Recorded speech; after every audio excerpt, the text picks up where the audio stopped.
अरे भाई, तुम कौन हो और इस सुनसान जंगल में क्यों बैठे हो? मैं सीतापुर गांव का रहने वाला हूँ और मेरा नाम रामू है। मैं एक बहुत ही गरीब आदमी हूँ। आज सुबह ही मेरी पत्नी ने मुझसे झगड़ा किया और मुझे खरी खोटी सुनाकर घर से निकाल दिया। उसने मुझसे कहा है कि मैं जाकर बहुत सारा धन कमा कर लाऊं। इसीलिए मैं किसी काम की तलाश में अपने घर से निकला हूँ और चलते चलते थक कर इस पेड़ के नीचे बैठ गया।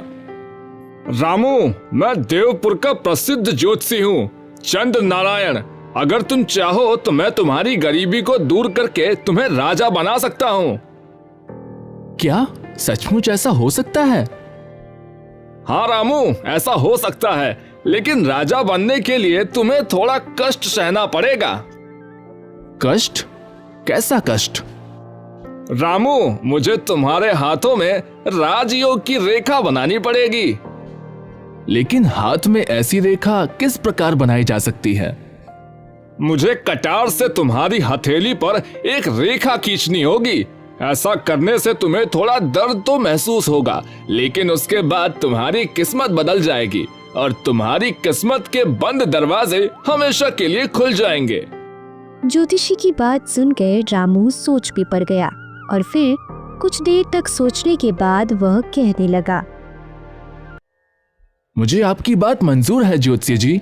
आप जल्दी से मेरी हथेली पर एक ऐसी रेखा खींच दीजिए। यह सुनकर ज्योतिषी ने अपनी कटार निकाली और रामू के हाथ में एक राजयोग की रेखा बना दी और फिर बोला, रामू, अब तुम यहाँ से जाओ। तुम्हारी किस्मत में राजयोग अब बन चुका है। जल्दी ही तुम किसी देश के राजा जरूर बनोगे। रामू ने ज्योतिषी को प्रणाम किया और वहां से चल दिया। उसके जाने के बाद ज्योतिषी भी देवपुर की ओर निकल गया। रामू खुशी से उछलता कूदता आगे बढ़ जा रहा था। राजा बनने की खुशी में वह काम धंधे की बात तो पूरी तरह से भूल ही चुका था। अब तो वह यह सोच रहा था, अब मैं राजा बन जाऊंगा तब अपने गांव वालों को दिखाऊंगा कि मैं निखट्टू नहीं हूँ। मुझे राजा बना हुआ देखकर मेरी पत्नी जानकी और बच्चे बहुत ही खुश हो जाएंगे। इस नगर में जाने से पहले क्यों ना मैं इस मंदिर में शीश झुकाता चलूं। यह सोचकर रामू नजदीक के ही एक मंदिर में चला गया।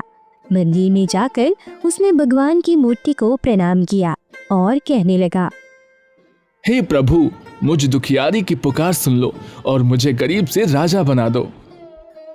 रामू भगवान की मूर्ति के आगे खड़ा था कि तभी दो सैनिक वहां पर आए और उससे कहने लगे, तुम्हें हमारे महामंत्री जी ने बुलाया है।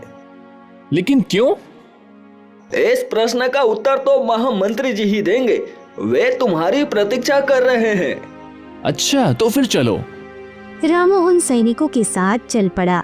जैसे ही वह मंदिर के आंगन में पहुंचा तो महामंत्री ने आगे बढ़कर उसका स्वागत किया और कहने लगा, आइए हुजूर, आइए, हम आपका स्वागत करते हैं। यह महामंत्री मुझे इतना आदर क्यों दे रहा है? यह सब क्या माजरा है? मैं किसी चक्कर में तो नहीं फंसने वाला हूँ।